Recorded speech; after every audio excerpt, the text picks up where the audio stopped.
Video number 2, guys. Let's keep my back aligned in my car home. Yeah. Starting to feel better, wondering if I felt like shit yesterday, because I actually drank like 2 shots, and I'm moldy, so you know how that makes us feel. And it's like 7 at night or something, and I'm just now functioning and like relaxed. I wanted to talk about, since a lot of moldies, I don't know if it's more common in women, but for some reason, don't quote me, I could be wrong on this, I'm sure there's someone that knows more, but women, I believe, are more susceptible to that specific gene, HDL dash, mold brain. You know, the mold gene, the 25% carry. Leaving us out here on the streets because of water damaged buildings and nowhere to go, and MCS, multiple chemical sensitivities now because of being exposed. Same, anybody who's looking at mold knows what I mean. That's not the point.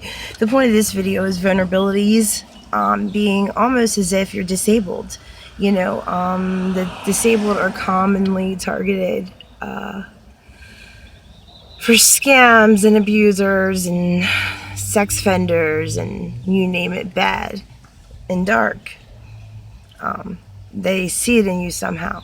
I know this myself firsthand. Look at the other video, and then my nature scares me too out here, because I've been coming to this town since 2014 trying to escape my mold, pretty much. And it's up until now, this last experience where the person did it on purpose, I'm still fucked up. But it's the vulnerability factor.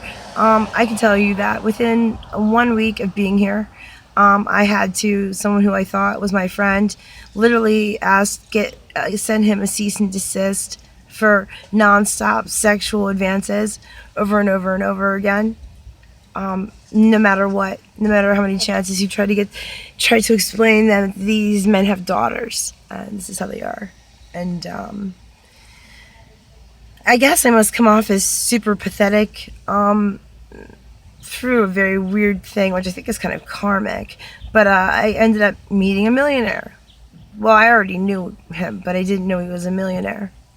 And I was friends with his business partner on Facebook for the longest time, and we were supposed to hang out, and I really thought she was cool, and she kind of reminded me of myself, and I'm in my car, so I had gotten these weird messages, and somehow he's like, this is Robert blah blah blah, blah, and I'm like, oh my gosh, that's Mary's, now these names aren't real, Mary's man or business partner. Anyway, I thought that he was sincere because of me wanting to be friends with his business partner. I hope I didn't say her name. Did I? I think I may have. Anyway, this man actually thought that at first he takes me to a condo on the bay. Okay, the minute I walk in, I'm half dead. So I'm thinking, okay, I don't want to be rude because people get fucking offended. So I sit there and we converse, and it seems totally normal. And as soon as he pulls away, he starts with the sexual advances and showing me money, sending me pictures of money on the bed, saying I'm laying right here, come and get it, yada yada yada. And I'm like, oh my freaking god. There was a call reject there. Wonder who that was. Anyway, he said, well, I'll see you soon. So I'm in this condo. I'm like, what do you mean he'll see me soon? And I'm thinking, okay, like I'm already sick from mold, and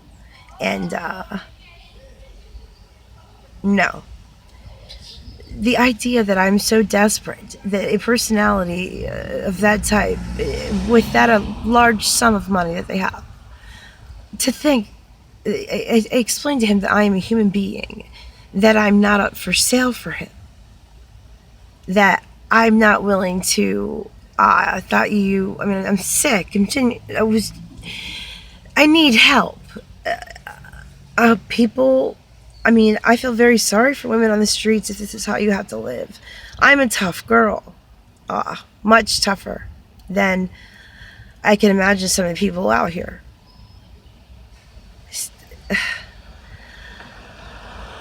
Just the vulnerability of women that are homeless is astounding to me.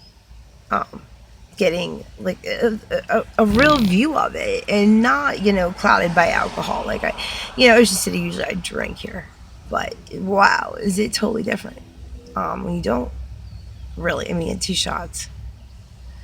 Um, some people I contacted, a friend of mine I looked into because I thought he would help me.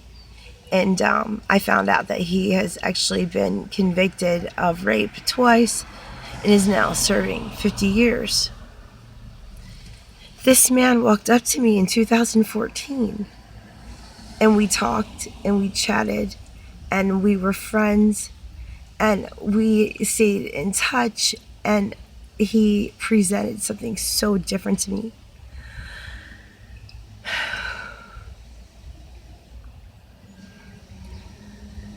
I don't know if it was I spread my mom's ashes at the inlet, and I met him, and we were both Libras, and we were talking about justice and feeling. Yes, I do feel unjust about some things, and anybody who actually knows me, knows anything about me, knows why. But I'm not going to go into that right now. I'm just talking about how scary it is, the vulnerability, the looks, the scorn. People don't know. Like I got a double whammy. I got mold, and I had to run. Or I would be terrorized, and my child would be terrorized. So, and speaking of kids, it's another thing too. I mean, you're thrown in the streets and you're forced to be separated from like the love of your life, your children, your child. I love my son. That kid. Oops, that was my screensaver. I don't even know how that works. He's such a genuinely nice child. But I'll tell you, it sucks being the target, That's why I always try to warn like tourists, like, you gotta watch. You don't want to be that woman who wakes up in the bed drunk next to a stranger or that one that's so desperate that, once you accept that money from that kind of individual, and if you would actually even only do it one time, that individual would not stop contacting you, I promise. You would have a problem, and that's a millionaire there. So, being sick, being homeless, it's not easy. But I carry around brass knuckles that look like a keychain, so try me. Bravo. So I guess I'm going to go out and live like the vagrant that I am. People say, oh, that's right, guys, I don't have welfare anymore. Shocker. I'd rather live on the streets. How about that? And God, to get into a relationship for a place to stay, I can't do. I just can't. I can't do it. It makes me feel like I'm under control. But and I'm sorry to leave the men out as far as being on the streets.